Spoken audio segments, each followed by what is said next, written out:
바울은 바리새인 중에 바리새인이요 누구보다도 율법에 능통한 학자였습니다. 더군다나 모두가 부러워하는 그 시대 최고의 스승인 율법학사 가말리엘의 문화생이었습니다. 그런 바울이 예수님이 그리스도시란 사실을 어떻게 알아보지 못했는가? 뿐 아니라 어떻게 예수 믿는 자들을 핍박하고 박해하는데 누구보다 앞장설 수 있었는가?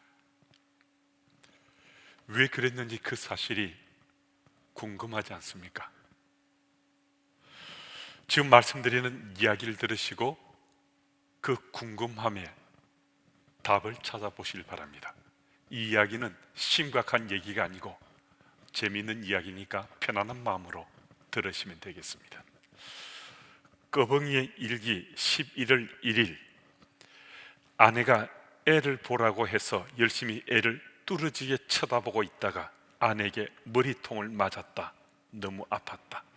11월 3일, 아내가 세탁기를 돌리라고 해서 있는 힘을 다해 세탁기를 돌렸다.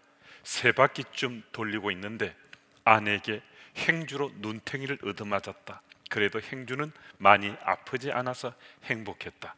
11월 5일, 아내가 커튼을 치라고 해서 커튼을 툭툭툭 계속 치고 있는데 아내가 손톱으로 얼굴을 핥히었다. 왜 핥혔는지 모르지만 아마 사랑의 표현인가 보다. 얼굴에 생채기가 났지만 스치고 지나간 아내의 로션 냄새가 참 좋았다. 아주 즐거운 하루였다. 11월 13일, 아침에 일찍 회사를 가는데 아내가 문 닫고 나가라고 했다. 그래서 일단 문을 닫은 다음 나가려고 시도를 해보았다. 그런데 아무리 애써도 밖으로 나갈 수가 없었다. 30분을 헤매고 있다가 아내에게 엉덩이를 발로 채여서 밖으로 나왔다. 역시 아내에게 맞고 시작하는 날은 기분이 좋다.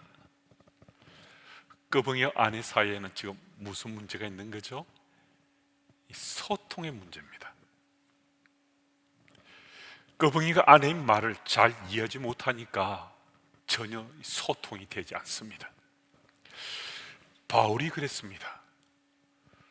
바울이 하나님과 소통되지 못하고 불통했습니다.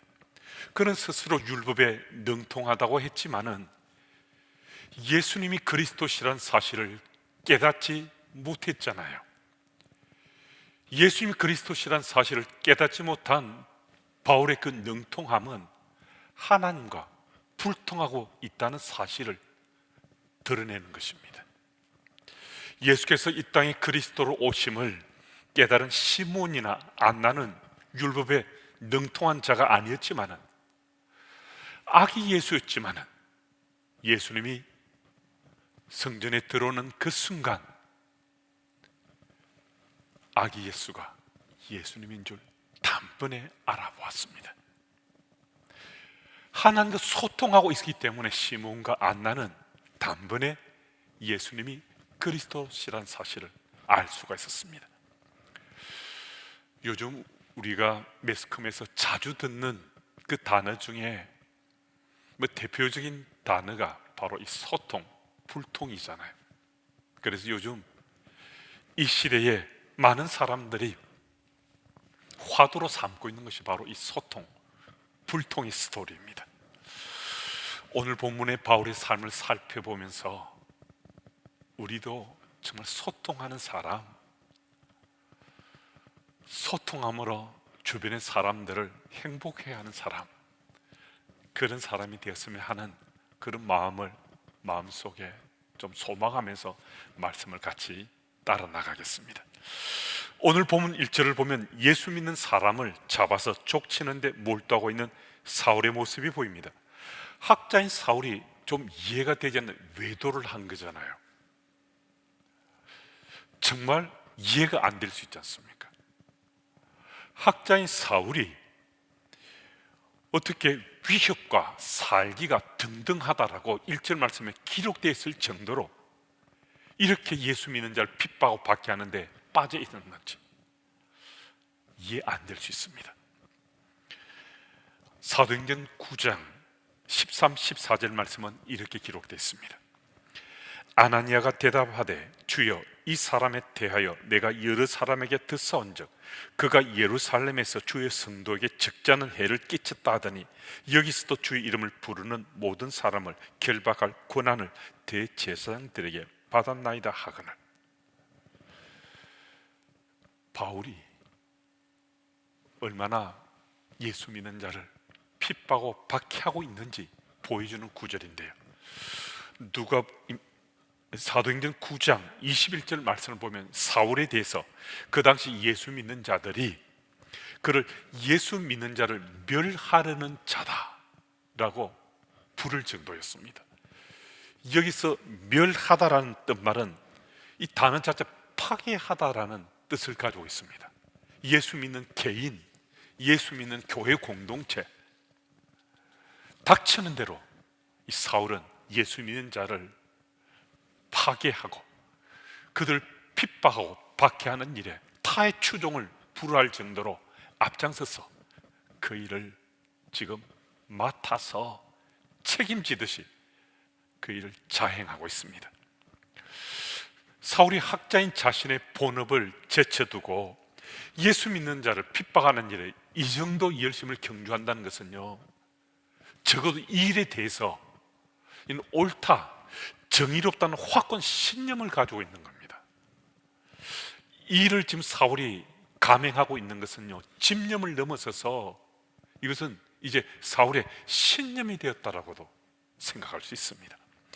2절 3절 말씀을 보면 그가 지금 다메섹에 거의 이르렀는데 이 다메섹까지 간 것도요, 예수 믿는 자를 붙잡아서 결박해서 예루살렘으로 끌고 오려고 지금 다메섹까지 간 거거든요.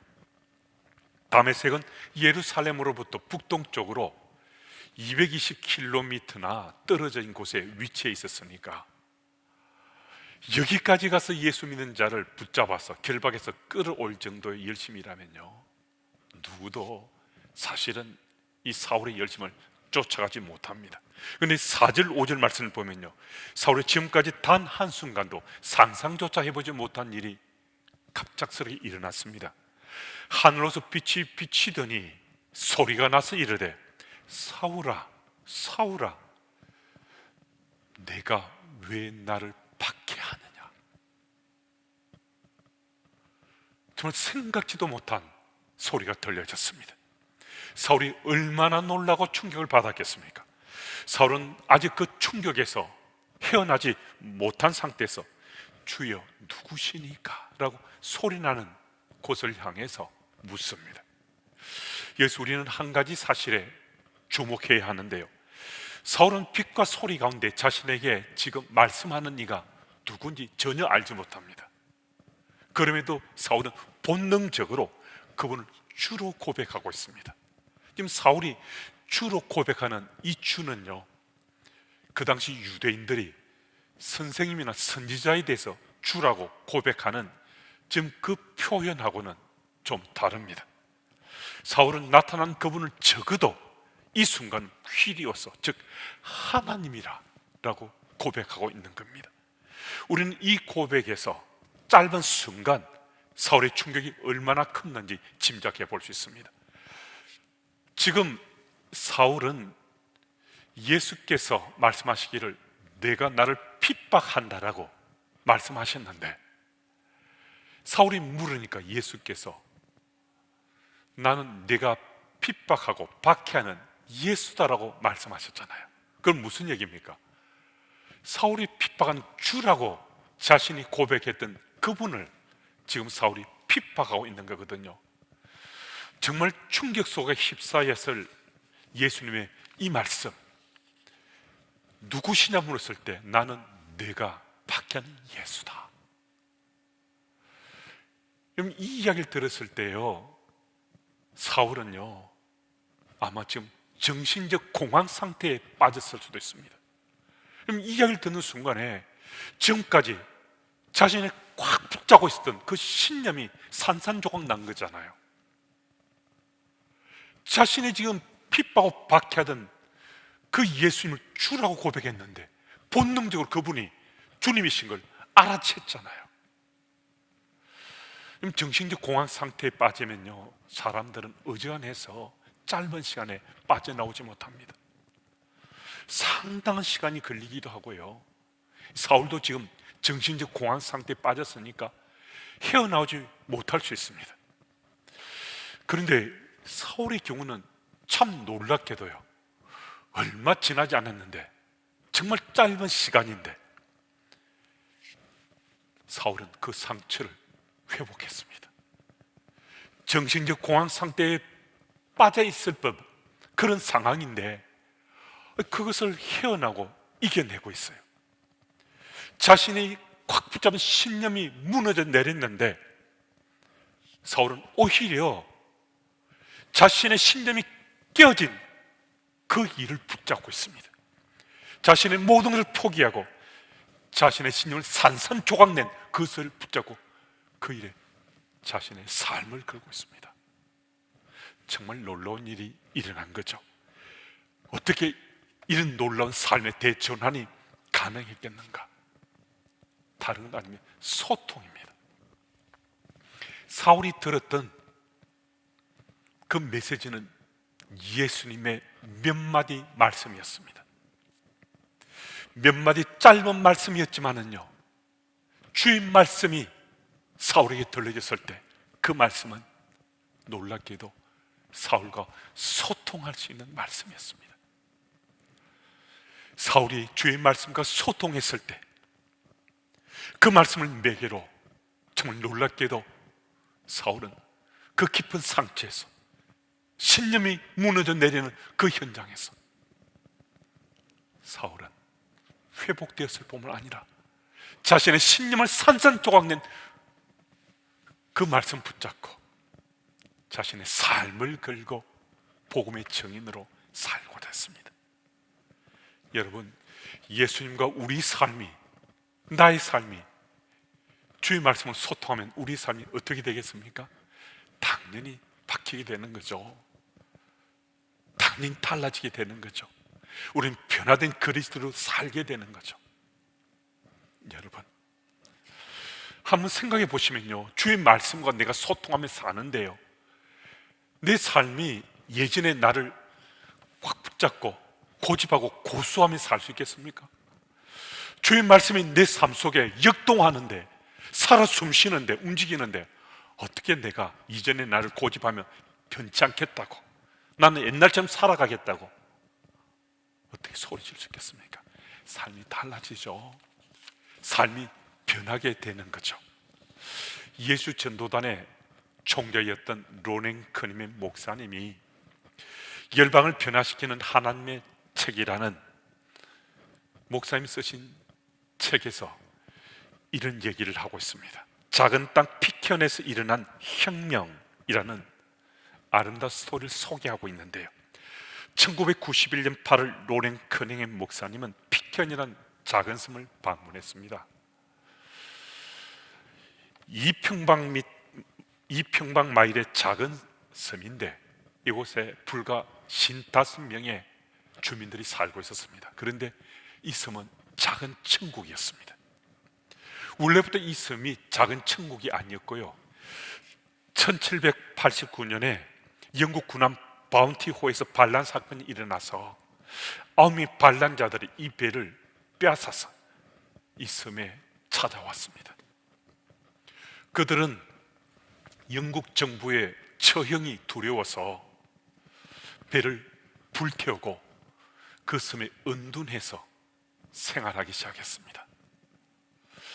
그런데 얼마 지나지 않았는데 그 섬이 지옥의 섬으로 변해갔습니다.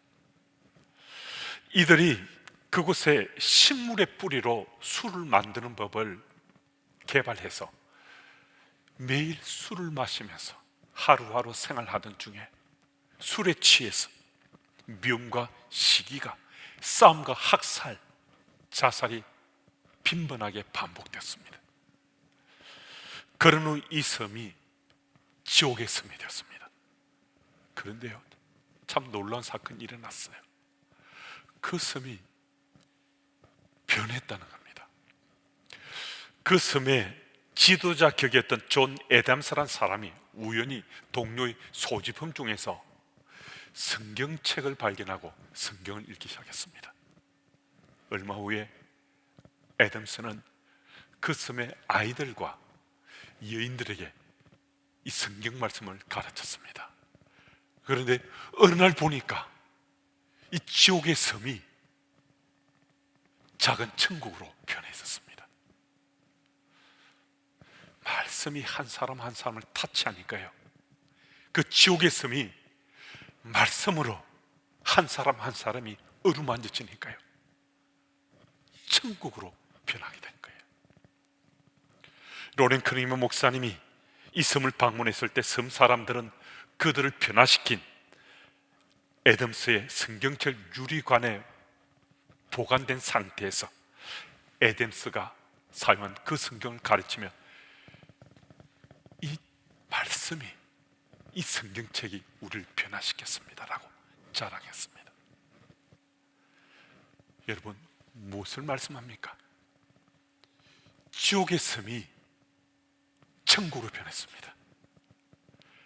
지금 내가 지옥 같은 인생을 살고 있어도요, 주의 말씀이 우리 속에 살아 숨쉬고 주의 말씀으로 소통하면요, 내 인생도 지옥 같은 인생에서 천국 같은 인생으로, 천국의 인생으로 바뀔 수 있습니다.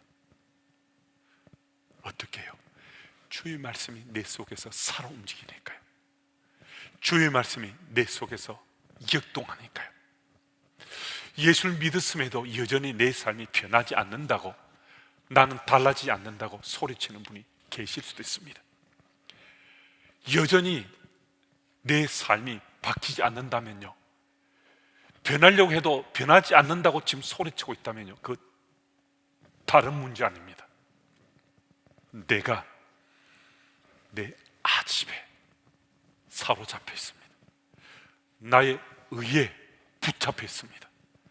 나의 자랑에 사로잡혀 있습니다. 내 속에 내가 너무 많은 거예요. 주의 말씀이 들려지고, 나 지금 신앙생활 하는데, 예배도 드리는데 말씀이 나와 소통이 안 되고 계속 튕겨나는 겁니다. 내 속에 수많은 내가 계속해서 나를 자랑하고 고집하고 내 의를 내세우면서 계속 주의 말씀을 튕겨내는 겁니다. 런던 타임즈에서 여러 필자들에게 무엇이 이 세상의 문제인가 하는 주제로 원고를 청탁했을 때 20세기 최고의 사상가로 그 명성을 떨치던 C.K. 체스터턴은 가장 간단하면서도 문제의 핵심을 매우 정확하게 짚어낸 다음과 같은 글을 써보냈습니다. 편집장 귀하, 바로 내가 문제입니다. C.K. 체스터턴. 다른 여러 필자들이 구구절절히 무엇이 이 세상의 문제인가 라는 장문의 글들을 써서 보내왔는데요, 체스턴 이 글이 가장 설득 있는 대답으로 독자들에게 갈채를 받았습니다. 신앙의 현장에 분명히 서 있는데도 내 생의 문제가 해결되지 않고 여전히 그 문제에 휩싸여 살고 있는데, 이제 문제가 무엇인지 내가 깨침이 됐습니다.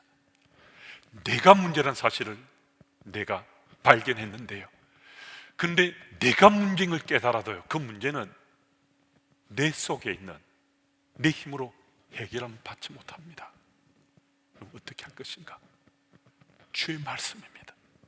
내 힘으로 하려고 우리 애써봤잖아요. 열심도 경조해보고 노력도 해봤잖아요. 그 안 되잖아요. 어떻게 가능한가? 주의 말씀이 내 속에 움직일 수 있도록 우리 주님과 소통하는 겁니다. 주와 소통하게 되면 말씀과 내가 소통합니다. 주의 말씀과 소통하게 되면 내 인생은 정말 달라지고 바뀌게 됩니다. 예수님께 우리의 삶을 온전히 내려놓고 말씀을 통해 주와 소통하면 주의 말씀의 파워풀한 영향력이 내 인생을 사로잡기 때문에 나는 변하지 않을 수 없는 거예요. 내 삶이 달라질 수밖에 없는 겁니다. 2절 말씀을 보면 사울이 예수 믿는 자는 남자든 여자든 막론하고 결박해서 예루살렘으로 끌고 오려고 다메섹까지 이르렀습니다. 그런데 8절 말씀 보면 사울이 다메섹에 들어갈 때 그는 앞도 제대로 보지 못하고 누군가의 손에 이끌려서 눈이 마치 먼 것처럼 앞도 보지 못하는 상태로 다메섹에 입성합니다. 그렇게 당당하고 자신만만했던 이 사울이 정말 처량하고 참 볼품없는 모습으로 다메섹에 들어간 겁니다. 그런 후 다메섹에 이끌려 들어가 어떻게 되었는가? 9절 말씀을 읽습니다. 사흘 동안 보지 못하고 먹지도 마시도 아니하니라. 이 사흘 동안 사울이 과연 무엇을 했겠는가? 넋을 잃고 정신 차리지 못하고 그냥 굶고만 사흘을 보냈겠습니까? 여러분, 그렇지 않습니다. 다메섹에 입성하기 전에 사울이 들은 그 소리 있지 않습니까? 사울이 들은 소리는 이 사흘 동안 침묵하면서 그 소리를 곰곰이 생각해 보니까 바로 주의 소리입니다. 하나님의 아들 예수님, 예수 그리스도가 자신이 들려준 그 소리였습니다. 3일 동안 침묵하면서 자신이 들은 그 소리를 곱씹어 또 곱씹어 되새김질 해보니까 주의 말씀으로 그게 들려졌습니다. 그 말씀과 소통했습니다. 사흘 후에 침묵의 시간이 끝났을 때 아나니아가 그를 찾아왔을 때 그는 즉시 무릎을 꿇고 자신이 그리스도인 되었음을 드러내고 무릎을 꿇고 세례를 받습니다. 여러분, 그 침묵의 시간 동안에 주와 소통하며 그는 그리스도인이 되었습니다. 새가 밝았습니다. 우리도 준비하고 계획한 것 적지 않을 수 있습니다. 여러분, 올 한 해 세상 속에 멋지게 살길 원하는데 우리들에게도 사울의 사흘이 필요하다. 한번 생각해 보시면 어떻겠습니까? 사울의 사흘이 우리에게는 이틀일 수도 있고 하루일 수도 있고 5시간, 1시간일 수도 있습니다. 우리도 침묵해 보는 겁니다. 침묵 가운데 오직 주님과만, 주의 말씀과만 소통하는 겁니다. 주의 말씀과 소통하며 정말 나는 하나님을 사랑하는가? 정말 나는 지금 세상 속에 하나님 나라 백성으로 제대로 살고 있는가? 주께서 내게 들려주신 말씀에 나는 제대로 반응하고 있는가? 침묵 가운데 질문하며 주님과 소통해 보십시오. 여러분, 하나님께서 오늘 내게 소통하실 원하시고 소통하는 삶을 다시 한 번 더 내 삶 속에 곱씹게 하심을 내게 믿으시면 우리 인생길은 하나님과 소통하는 그 길로 열려질 수 있습니다. 우리 열어갈 수 있어야 됩니다. 왜냐하면 우리 믿음의 삶의 승부는 결국은 주와 소통하는 것으로, 주의 말씀과 소통하는 것으로 결정되기 때문입니다.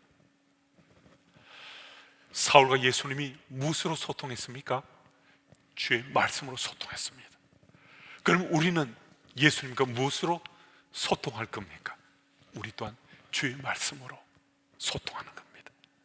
그래서 주님의 속마음을 잘 알고서 그 본심을 잘 알게 되면 주께서 무엇을 뜻하는지 내 마음밭에 우리도 새기고 세상 속에서 하나님 나라 백성으로 주님 원하신 대로 살고자 치열하게 실험하고 싸우면서 우리 살 수 있는 것 아니겠습니까?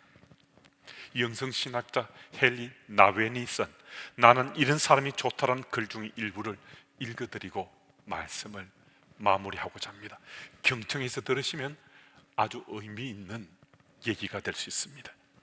어떤 형편에서든 자기 자신을 지킬 줄 아는 사람이 좋고 노래를 썩 잘하지 못해도 즐겁게 부를 줄 아는 사람이 좋고 어린이와 노인들에게 좋은 말벗이 될 수 있는 사람이 좋다.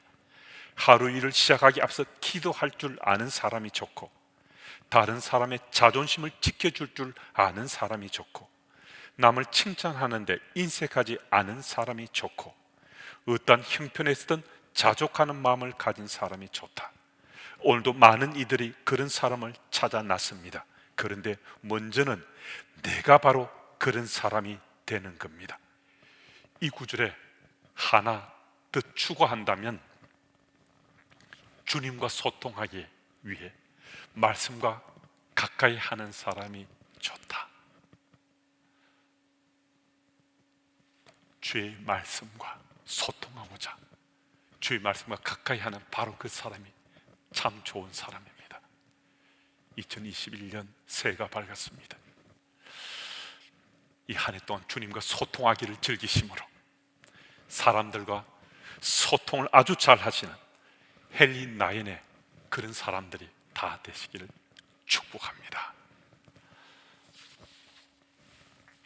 하나님 아버지 감사합니다.